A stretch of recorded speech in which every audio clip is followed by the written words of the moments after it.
రాష్ట్ర విభజన జరిగి ఇన్నేళ్లైనా ఇంకా ప్రాంతీయ విభేదాలు రూపుమాపలేదా? ఆంధ్రోలు అంటూ తెలంగాణ నేతలు ఎందుకు ప్రాంతీయ విద్వేషాలు రెచ్చగొడుతున్నారు?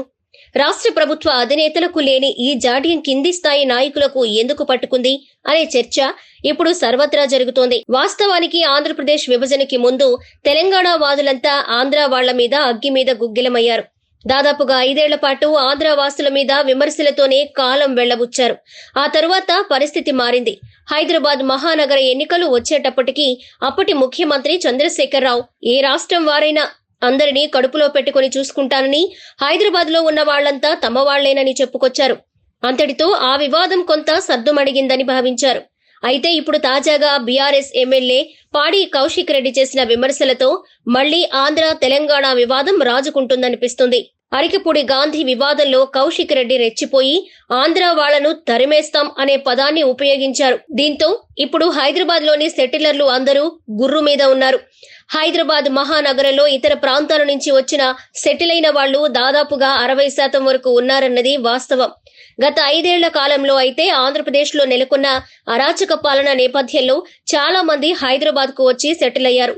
ప్రస్తుతం తెలంగాణలో అధికారంలో ఉన్న కాంగ్రెస్ ప్రభుత్వం అందరినీ సమదృష్టితో చూస్తోంది. ప్రాంతీయ విభేదాలకు తావు లేకుండా వ్యవహరిస్తోంది.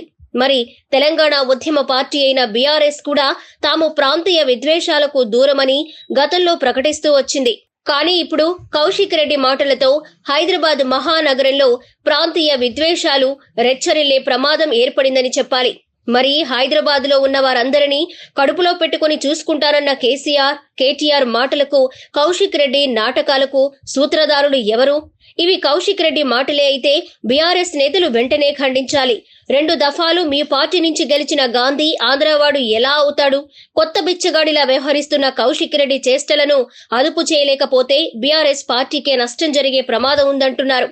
మరి హైదరాబాద్ లోని ఆంధ్ర వాళ్లపై బీఆర్ఎస్ విమర్శలు ఎక్కువ పెట్టడం ద్వారా రాజకీయ లబ్ధి పొందాలని చూస్తుందా?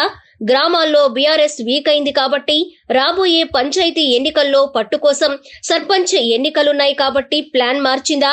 ఎంపీటీసీ, జెడ్పీటీసీ ఎన్నికలు కీలకం కాబట్టి గ్రామ స్థాయిలో మరోసారి పట్టు కోసం బీఆర్ఎస్ సెంటిమెంట్ రంగరిస్తోందా? కౌశిక్ రెడ్డిని ముందు పెట్టి నడిపిస్తున్నారా?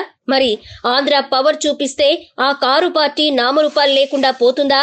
వేచి చూడాలి మరి.